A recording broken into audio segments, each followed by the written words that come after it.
በእግር ኳስ ታሪክ ስለ ታማኝነት መገለጫዎች ካነሳን ምናልባት ይህ ከቀዳሚዎቹ ተርታ ሊሰለፍ ይችላል። እድሜ ቁጥር ነው የሚባልላቸው በጣም ብዙ ትልልቅ ተጫዋቾች ቢኖሩም ይህ ተጫዋች እንደዚሁ ከነዛ ተርታ ሊሰለፍ የሚችል ተጫዋች ነው። የሳንቲ ካዞርላና የሪያል ኦቬዶ ታሪክ የቅዳሜ ምሽትና እንዲሁ ደግሞ የዕለተ እሁድ መነጋገሪያ ሆኖ ነበር። ሪያል ኦቬዶ ከ24 ዓመታት በኋላ ወደ ስፔን ላሊጋ በታሪኩ ለመጀመሪያ ጊዜ ማደግ የቻለበት እጅግ በጣም አስገራሚ ምሽት ነበር። አጠቃላይ ይህንን ጉዳይ ምን ይመስላል የሚለውም በዚህ ፕሮግራማችን ላይ የምንመለከተው ይሆናል። ሰላም ውድ ቤተሰቦች እንዴት አላችሁ? እግዚአብሔር ይመስገን እኔ በጣም ደህና ነኝ። የምትገኙት አራዳ ሜዳ ኦፊሻል ላይ ነው። የአራዳ ሜዳ ኮሜንታተር ተስፋወርቅ ሉልሰገድ ነኝ። እንግዲህ በእግር ኳስ እንዲህ ያሉ ታሪኮችን መስማት አንዳንድ ጊዜ ሰዎች የሚፈልጉትና የምርም ደግሞ የታሪኩ ውጣ ውረድ ከፍታው ዝቅታው ሁሉ ሰዎችን የሚያስተምር ጭምር ነው። ምክንያቱም በእግር ኳስ ተስፋ መቁረጥ የሚባል ነገር እንደሌለ የትኛውንም ዓመት ቢፈጅ እንኳን እነዛ ሰዎች ውጤት ለማምጣት እስከሰሩ ድረስ ውጤት ማምጣታቸው የማይቀር ነገር እንደሆነ በብዙ ማስረጃዎች መመልከት ይቻላል። በተለይ የዘንድሮ ውድድር ዓመት የክለቦች ዋንጫ ታሪክ የተመለሰባቸው ብዙ ጊዜያት አሉ። ፒኤስጂ የቻምፒየንስ ሊግ ዋንጫ ታሪኩን የመለሰበት ነው። ክሪስታል ፓላስ በመቶ ምናምን ዓመት የምስረታ ታሪኩ የመጀመሪያውን ትልቁን ዋንጫ ኤፍኤ ካፕን ያሳካበት ዓመት ነው። ይህ ብቻም አይደለም። የኒውካስል ዩናይትድ የ70 ዓመታት የዋንጫ ጥያቄ የተመለሰው ዘንድሮ ነው። ብቻ ምን አለፋችሁ የረጅም ዓመታት ጥያቄዎች ሲመለሱ በእግር ኳስ ውስጥ ተስፋ ለመቁረጥ ሰዎች የሚማሩ ይሆናልና ይሄም ደግሞ የሪያል ኦቬዶ ታሪክ ከ24 ዓመታት በኋላ ወደ ትልቁ የስፔን ላሊጋ ውድድር የተመለሱበት ዓመት መሆኑ ነውና ደጋፊዎቹንም ጭምር የሚያስደስት ነው። ታዲያ ሪያል ኦቬዶ ወደ ላሊጋው ሲመለስ እንዲሁ በዋዛ አይደለም የተመለሰው። በአንድ የክለቡ ታማኝና ውድ በሚባል ተጫዋቻቸው ምክንያት ወደዚህ ወደሚወዱት ነገር ተመልሷል። በተለይም ጨዋታው ከተጠናቀቀ በኋላ የሚጮሁ ደጋፊዎች ነበሩ፣ የሚያለቅሱ ደጋፊዎች ነበሩ፣ የሚተቃቀፉ ሰዎች ነበሩ እና ራሱ ሳንቲ ካዞርላ እንደተናገረው ይህ ነገር ለረጅም ዓመታት ህልማችን ነበር የሚል አስተያየትም ጭምር ሰጥቷል። እንግዲህ አንድ ተጫዋች እስቲ ያስቡት ዌምብሌይ ስታዲየም ላይ የቅጣት ምት ጎል አስቆጥሮ ዋንጫን ያሸነፈ እንደምታስታውሱት ካዞርላ ከአርሰናል ጋር ኤፍኤ ካፕ ዋንጫዎችን ማሸነፍ የቻለ ተጫዋች ነው። በአርሰናል በጣም የሚወደድ ተጫዋችም ጭምር ነበር። ከዛም ባሻገር እንደዚሁ በካምፕኑ በሳንቲያጎ በርናቦ ሰማይ ስር ማሸነፍ የቻለ አስገራሚ በሚባሉ ጨዋታዎች ላይ ድል ማድረግ የቻለ እንዲሁ ደግሞ በሳንቲያጎ በርናቦ እና በካምፕኑ ሜዳዎች ላይ አሸናፊ መሆን የቻለ እና ከዛም በተጨማሪ ደግሞ ወርቃማ በሚባለው የስፔን ብሔራዊ ቡድን ስብስብ ውስጥ የአውሮፓ ዋንጫዎችን በማሳካት ትልልቅ ስኬቶችን ማግኘት የቻለ ተጫዋች እንዲህ ባለው ሁኔታ ውስጥ ሆኖ ስለ ክለቡ የሚጨነቅ ተጫዋች መሆኑ ጭምር እጅግ በጣም የሚያስገርም ነበር። እንግዲህ ወደ 29624 የሚጠጉ ደጋፊዎች እዚህ ስታዲየም ላይ ተገኝተው ነበር። ሪያል ኦቬዶ ወደ ላሊጋው ለመመለስ የፕሌይኦፍ ጨዋታ ያከናውን ነበር። ራሱ ሳንቲ ካዞርላ እንደተናገረው ለዓመታት በጭቃ ውስጥ ተዘፍቀን ነበር የሚል አስተያየት ነበረው። ምክንያቱም ክለቡ ከላሊጋው ከወረደ በኋላ ብዙ የውጣ ውረድ የከፍታ የዝቅታ ጊዜያትን ማሳለፍ ችሏል። ግን ደግሞ ወደ ትልቁ የስፔን ላሊጋ ውድድር መመለስ አልቻለም ነበር። ታዲያ ከሚራንዴሽ እግር ኳስ ክለብ ጋር ጨዋታውን ያከናውን ነበር ሪያል ኦቬዶ። የመጀመሪያ ጨዋታውን ተሸንፏል። ስለዚህ በሁለተኛው ጨዋታ የግድ ማሸነፍ ይጠበቅበት ነበር። ታዲያ አንድ ግብ አስተናገደና ምናልባትም ደግሞ የጨዋታውን ሂደት እንዴት ባለ መንገድ ሊያስጉዝ ይችላል የሚለውን ነገር የበለጠ ጥያቄ ምልክት ውስጥ የከተተ ግብ ነበረ ማስተናገድ የቻለው። በተለይም ደግሞ እንዲህ ባለው ጨዋታ ላይ ክለቦች የፕሌይኦፍ ጨዋታዎች ላይ የጥሎ ማለፍ የደርሶ መልስ ጨዋታዎች ላይ በተለይም በመጀመሪያው ጨዋታ ላይ ግብ አስተናግደው ሊመጡ ይችላሉ፣ አሸንፈው ሊመጡ ይችላሉ። ነገር ግን ደግሞ በመልሱ ጨዋታ ላይ ሊያሳዩት የሚችሉት ውጤታማነትና የመጀመሪያዎቹ ደቂቃዎች ላይ ደግሞ የሚያስመዘግቡት ውጤት ከዛ በኋላ ነው ያን ክለብ አሸናፊ ሊያደርገው የሚችለው እንዳያሸንፍም ሊያደርግ የሚችለው ከዛ በኋላ ባሉት ደቂቃዎች ላይ ክለቡ እንዴት አድርጎ ያንን ውጤት ለመቀልበስ እንቅስቃሴዎችን ያደርጋል የሚለው ጉዳይ ነው። እንግዲህ 20 ምናምን ዓመት በእንደዚህ አይነት መንገድ ለቆየ ወደ ላሊጋው ለመምጣት እድሉን ያላገኘ በራሳቸው የፋይናንስ ችግር እንደገጠማቸውም ሲነገር ነበር የቆየው። ታዲያ በመጀመሪያው ጨዋታ ላይ 1-0 ሲመራ የነበረው ቡድን እንደገና ደግሞ 16ኛው ደቂቃ ላይ ሌላ ግብ ሲያስተናግድ ነገሮቹ ሁሉ የተመሰቃቀሉ ይመስል ነበር። ነገር ግን ይህ የቀድሞ የአርሰናል ተጫዋች 39ኛው ደቂቃ ላይ እንግዲህ ልብ በሉ በ40 ዓመቱ ነው ለዚህ ቡድን እየተጫወተ የሚገኘው። በፍጹም ቅጣት ምት ግብ አስቆጠረ። ከዛ በኋላ ኤልያስ ቻኢራ እንደገና ግብ አስቆጥሮ ውጤቱ በካምባክ 2-2 እንዲሆን አደረገ።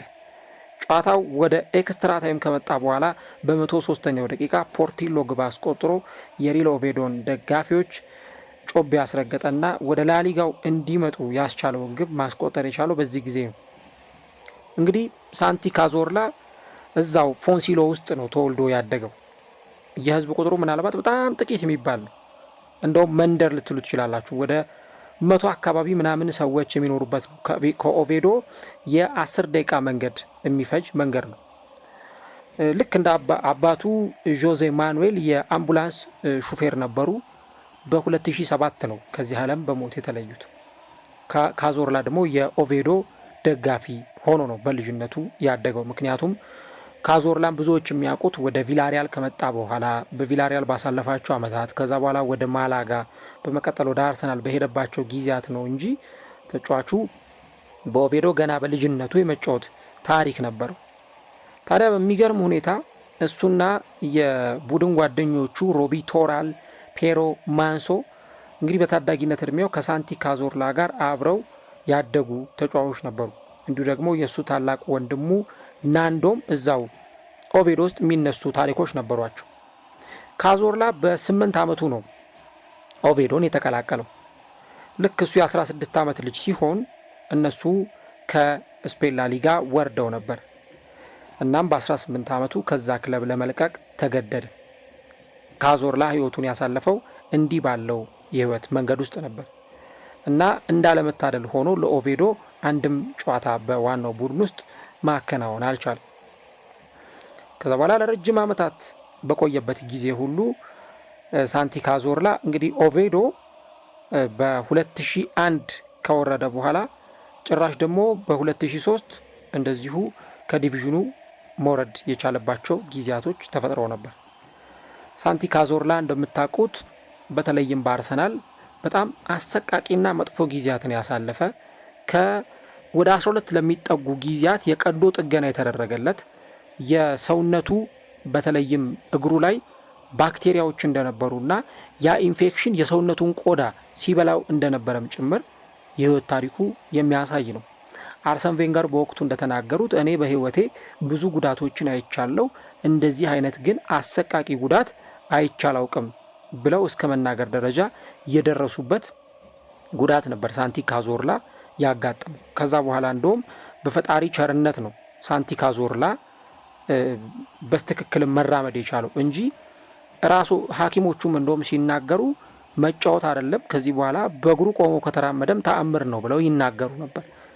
ሳንቲ ካዞርላ ግን ፈጣሪ ያገዘውና በፈጣሪ ፈቃድ በእግሩ መራመድ ቻለ፣ ኳስንም መጫወት ቻለ ማለት ነው።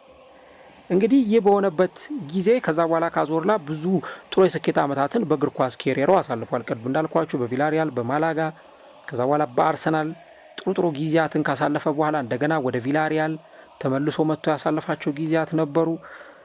ከዛ የእግር ኳስ ኬሪየሩን ማብቃት የሚችልበት የራሱ ጥሩ የሚባል አማራጮችም ጭምር ነበሩት።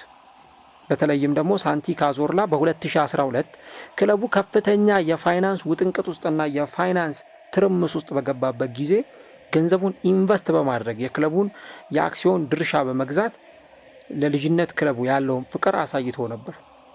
ታዲያ እሱ እዛ በአረብ ሊግ ሄዶ በሚጫወትበት ጊዜ በ39 ዓመቱ በካታር በአመት 2 ሚሊዮን ዩሮ የሚያስገኝለትን እና በቃ ተንደላቆ ምንም ሳይጨናነቅ እግር ኳስ ዘመኑን የሚያጠናቀቅበትን እድል አግኝቶ ነበር።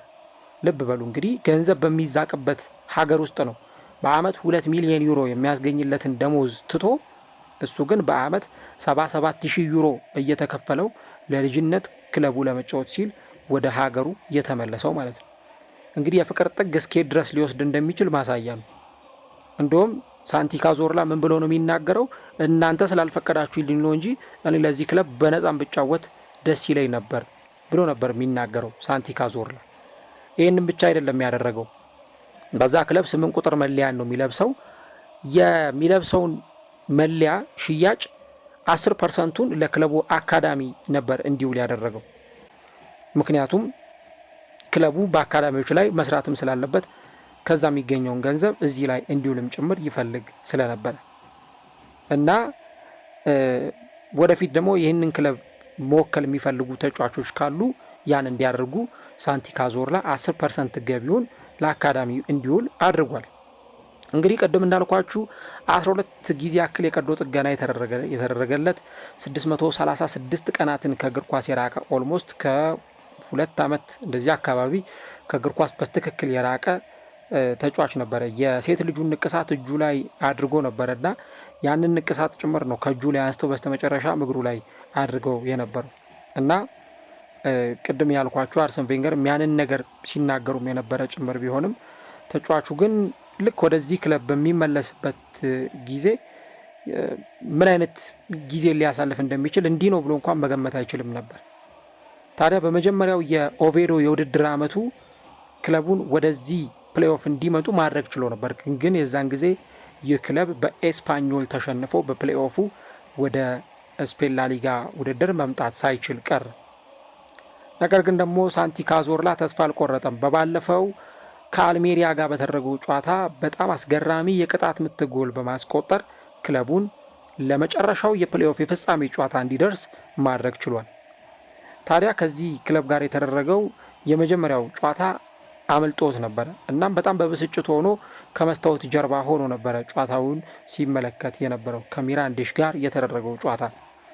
በሁለተኛው ዙር ጨዋታ ላይ ግን ቅድም የነገርኳችሁን ያንን የፍጹም ቅጣት ምት ጎል አስቆጥሮ ክለቡን ወደ ጨዋታው እንዲመለስ ካደረገ በኋላ ከዛም በመቀጠል ክለቡ በተከታታይ ባስቆጠራቸው ግቦች 120 ደቂቃ በፈጀው ጨዋታ ክለቡ ይሄንን ውጤት ማስመዝገብ ችሏል ማለት ነው። እንግዲህ ጨዋታው ልክ በዚህ መንገድ ተደርጎ ከተጠናቀቀ በኋላ የክለቡ ደጋፊዎች የነበራቸው ስሜት እጅግ በጣም የሚያስገርም ነበር። ምክንያቱም ለረጅም ዓመታት ከላሊጋ ርቀው በከፍታ ጊዜ ላይ እንኳን ለመጫወት እድል ሲያገኙ ዝቅተኛ በሆነ መንገድ ነበረ ሲጫወቱ ቆይታ ያደረጉ የነበሩት። ሳንቲ ካዞርላና ጓደኞቹ ግን ከ2001 በኋላ ለመጀመሪያ ጊዜ ይህንን ክለብ ወደ ስፔን ላሊጋ እንዲመለስ ማድረግ ችሏል።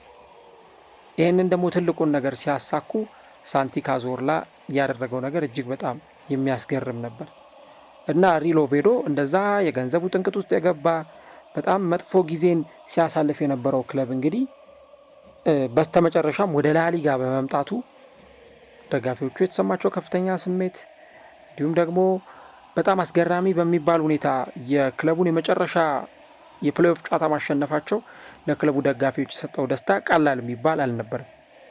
እንግዲህ ክለቡ በ86 ሀገራት ውስጥ ወደ 36962 ሼር ሆልደሮች እንዳሉት የሚነገርለት ክለብ ነው። ታዲያ ግን ክለቡ በጣም በሚያስገርም ሁኔታ እንደ አዲስ ከእንደገና ፍሮም ዘ ስክራች የተሰራ ክለብ ነው ሊባል ይችላል እና ሳንቲ ካዞርላ እንግዲህ በ40 ዓመቱ በዚህ እድሜ ላይ ይህንን የእግር ኳስ ነገር መመልከት እጅግ በጣም የሚያስገርም ነገር ነው ብሎ ይናገራል እና እሱ ሲናገር ብዙ ዋንጫዎችን አሳክቻለሁ፣ ብዙ ድሎችን አግኝቻለሁ በእግር ኳስ ዘመኔ ሁሉ፣ ነገር ግን ከልጅነቴ ጀምሮ በኦቬዶ ፍቅር ተለክፌያለሁ ብሎ ነው የሚናገረው እና ይህንን ስኬት ማሳካት በጣም ስሜቱ የተለየ ነው፣ ይህ ነገር በጣም ልዩ ነው ብሎ ኦቬዶ ወደ ላሊጋው ከመጣ በኋላ ሳንቲ ካዞርላ ተናግሯል ማለት ነው። እናም በዚህ በፕሌይኦፍ ጨዋታ ላይ ግብ አስቆጥሮ ክለቡ ወደ ላሊጋ እንዲመጣ ማድረግ ከቻለ በኋላ ጫማ መስቀሉን ደግሞ ያስታወቀው በዚህ ጊዜ ነበር። እንግዲህ እንደ ሳንቲ ካዞርላ አይነት በጣም ለክለባቸው ታማኝ የሆኑ በጣም በዓለም ዙሪያ የሚገኙ በርካታ ተጫዋቾችም እንዳሉም ጭምር ይነገራል። ዞሮ ዞሮ ግን የሳንቲ ካዞርላ የልጅነት ክለቡ ገና በልጅነት እድሜው የተጫወተበት በእግር ኳስ ኬሪየሩ ብዙም ገና እንግዲህ መጀመር በቻለባቸው የመጀመሪያዎቹ ጊዜያት ላይ ነው በዚህ ክለብ ተጫውቶ ማሳለፍ የቻለውና ዞሮ ዞሮ ሳንቲ ካዞርላ አስገራሚው የእግር ኳስ ተጫዋች በ40 ዓመቱ ከእግር ኳስ የተገለለውና እንግዲህ የፊታችን ዲሴምበር ወር ወይም ታህሳስ ወር ላይ ነው ከእግር ኳስ ዓለም የሚገለለው 41 ዓመቱ ላይ ሆኖ 41 ዓመቱን ለማክበር ጥቂት ወራት እየቀሩት ከእግር ኳስ ዓለም የሚገለል ተጫዋች ኦልሞስት ከዚህ በኋላ ሪታየር አድርጓል። ግን ከአርሰናል በመልቀቁ ራሱ የአርሰናል ደጋፊዎች ሳይጠግቡት ከዛ ክለብ የወጣ ተጫዋች ነበር። አርሰን ቬንገር ተጫዋቹን የቻሉትን ያህል ለማስታመም ሞክረዋል። የቻሉትን ያህል እድል ሊሰጡት ሞክረዋል። በቻሉት መጠን ተጫዋቹን ሜዳ ላይ ፐርፎርም እንዲያደርግላቸው ሞክረው ነበረ። ግን ደግሞ የተጫዋቹ ጉዳት ቅድም እንዳልኳችሁ የህይወትና የሞት ጉዳይ ስለነበረ ተጫዋቹ ቆሞ በእግሩ ይራመዳል አይራመድም የሚለው ነገር ነበር ያሳስብ የነበረውና እንግዲህ ሳንቲ ካዞርላ እንዲህ ባለው የእግር ኳስ መንገድ የመጣ ተጫዋች ነው በአርሰናል። ምናልባትም ደግሞ ያ ጉዳት ባይኖር እነዛ ተደጋጋሚ ጉዳቶች ባይኖሩ ኖሮ በእርግጠኝነት መናገር የሚቻለው ከምርጥ አስገራሚ የአማካይ ተጫዋች መካከል አንዱ መሆን ይችል ነበር። ዞሮ ዞሮ ግን ሳንቲ ካዞርላ እንደዛም ቢሆን በአስገራሚ ብቃት ክለቡን ወደ ላሊጋ እንዲመጣ ማድረግ ችሏል። ታሪኩን ስለወደድኩት ስለተመቸኝ ነው ያቀረብኩላችሁ።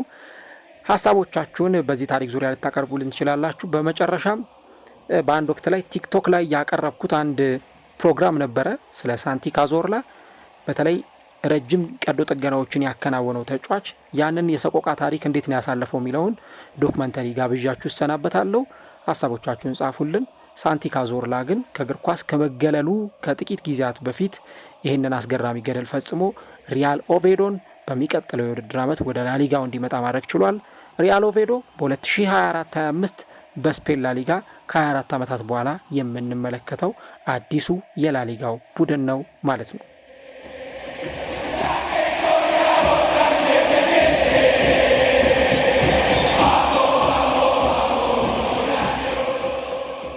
Giroud, Podolski's in for a second, he tees it up, oh that's a beautiful finish from the little magician. Giroud, Walcott's gone inside, if he plays it now to the right hand side, Cazorla would have been in, here is Cazorla!